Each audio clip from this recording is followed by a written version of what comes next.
John Busbee with a Culture Buzz, and as is kind of one of my wonderful, fun trends I like to do is keep you folks updated and informed in some of the creative forces in our greater Des Moines and Iowa cultural scene.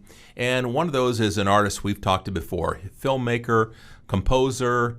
Forget it. I'm not going to take the time to describe all the things he does, but Kristian Day is my guest. I think one of the last times we had a conversation with Baron Kristian, who was a Hollywood actor, who is part of a great project that Kristian is part of, and we're going to tell you how there's been kind of a spin-off of part of that project that is going to be connected to Ken Burns, and then talk about some other things. I want to make sure we mention his website so you can connect with this artist, because this guy's is a cultural energizer bunny. The man just never stops. That's all I can say. Kristian, thanks for taking time out of your whirlwind, crazy, wacky schedule and at least getting the folks out here updated on what's happening, because let's just kind of refresh their memory, because one of the artists we've talked about many times on the Culture Buzz was the feature of a documentary that's been doing pretty good. Oh yeah, well, John, it's always fun to be here. This is kind of my second home. I have a little cot in Ron Sorensen's office there. Last July, Hybrid Pioneer won Best Foreign Documentary at the Poland DIY Film Fest, which was a huge surprise. And actually, we had our DVD release right before it, and I kind of wish it would have waited so we could add that on the box. But it was great to have that happen. But why I'm here is to talk about what this entire state's been waiting for, which is the Templeton Rye documentary, which has been for a lot of people years in the making. But we had a slight spinoff.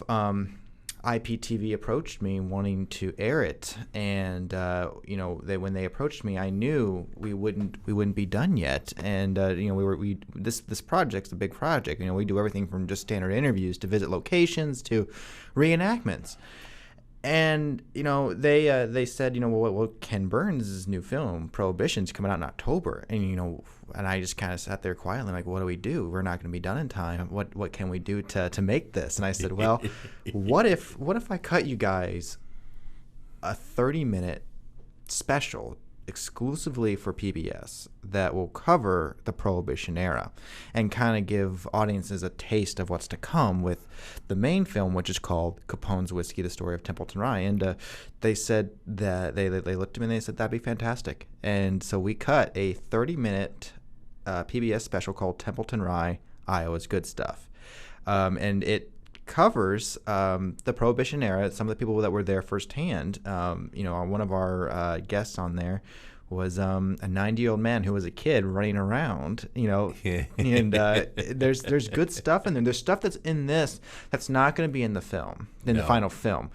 But it's nice to give Iowa a taste of what's to come. And, with PBS, this is an Iowa-based documentary. It's part of my Made in Iowa documentary series, and it's actually my first television broadcasted program. And to have it go from, coast to coast, both sides of the state, cover it all, it's pretty fantastic. And to be connected with Ken Burns. Well, it's something that's very neat. And what I keep stumbling around here, word-wise here, trying to say is that one of the reasons this opportunity came to pass was because, one, yes, a little bit of good fortune that it happened to coincide with the project you'd been working on, but two, as an artist, you had prepared yourself for, call them opportunistic contingencies, where all of a sudden an opportunity comes to you. Can you deliver in time? Well, you were able to deliver in time.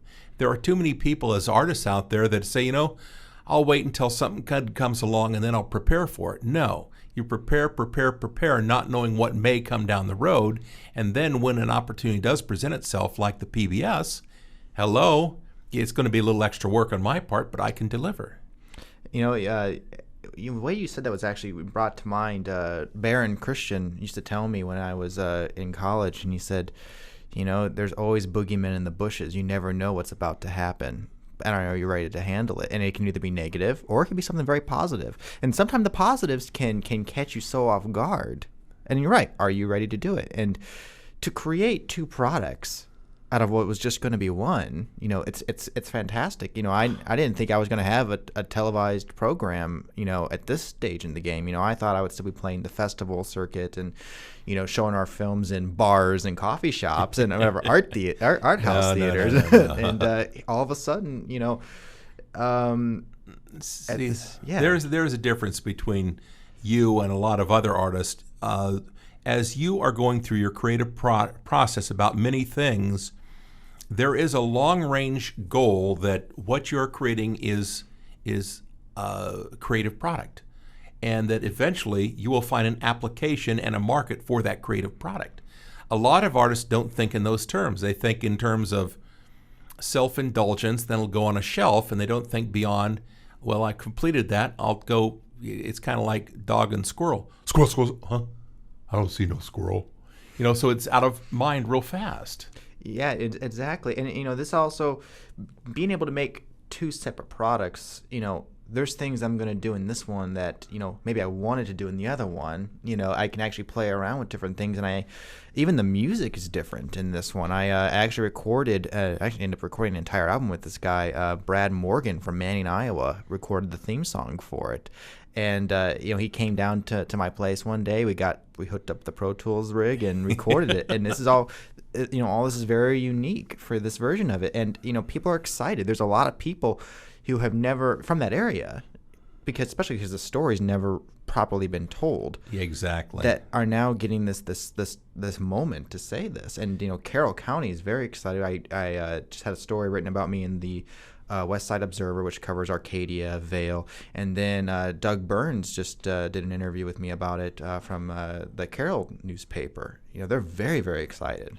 Well, I think it's great, and what it also shows me is that you're a very honest artist. You don't come off with pretensions or any kind of personal agenda. I think that the people you connect with understand your genuine desire to create something about this subject. And there have been a ton of people, especially with the revival of Templeton Rye, that said, yeah, I want to do that Templeton Rye story. Yeah, I can do this. And they barge in there with that's just not the way you approach. And you built a very strong working relationship with the people who were the story, who are caretakers of the story. And they understood from the get-go that you too were going to become one of their caretaker clan. Well, when I go up there, it's nice, that community. I love being able to drive up there, and if you drive past someone, you wave at them. I mean, if you don't, they know you're not from that town or from that area. I could be walking down the street, and a lot of times, especially in the town of Templeton, I would just be walking it from house to house with my camera. People would drive by, whoever the mail delivery guy or anyone just wave at me, and they knew there's a place called The Still. This is my little shout out to the Still restaurant, which it's a restaurant and bar. If you're ever in Templeton, go to the Still. It's fantastic. You walk in, people know exactly who I am. They say, oh, hey, Kristian, how's it going? Mr. Day, how are you? And they say, Mr. Day. Yeah, right? Kristian. And we sit I'll down. have to keep you down to earth, man. Well, we sit down and we just talk about how so-and-so, it's just like, that's that culture, and I love it. And I'm actually quite sad when I'm no longer driving up there because they are extremely kind and extremely generous people. It's the same experience that we had filming in Lenox, Iowa for the Crazies. There was a bonding process that went on, a mutual trust, a mutual respect. And yes, when the crew finally had to pull out of Lenox because production was done, there were an awful lot of exchanges that went on that were very heartfelt. Exactly. You become a family with whoever you're working with over a period of time, and anyone who works in a production understands that. There are some hard times, but when you realize, it's kind of like when you live at home and you finally move away, even though you can't wait to get out and see the world, but you're saying goodbye to these people that you've seen for so much, and even through the bad times, you kind of forget about it. Yep.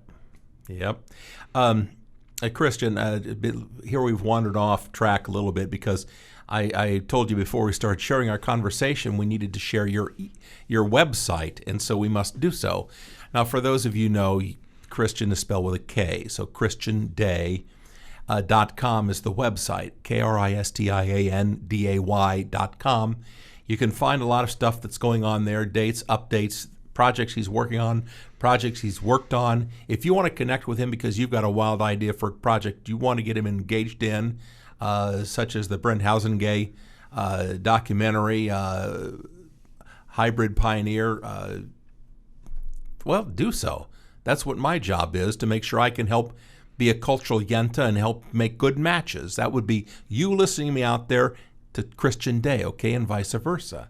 But that's the way it works. Now, when is the first airing of your Ken Burns companion piece going to be? Well, October 2nd. Now, the first night's going to be a little late. It's going to be on a Sunday night at 10:20, following the first installment of the Ken Burns Prohibition. Now, the second air, October 3rd, is right in prime time at 6:30 p.m., right before the second installment of Get out Prohibition. of town. So we got a really fantastic time slot.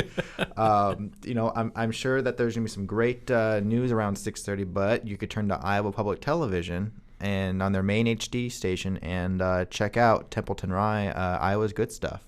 There you are, folks. That's our update from Kristian Day. This is an Iowa artist you need to stay attuned to what he's doing, what he's presenting to the world, and definitely check out his website, kristianday.com. And I promise you, we will keep the dialogue going here on the Culture Buzz, because he is one of the young emerging forces. He's almost doing so much good stuff, I can't call him emerging anymore, but I'll use it for a while longer. What the heck? So thank you so much for everything you do, Kristian, and can't wait to find out what kind of creative mischief you're going to get into next. Thank you, John.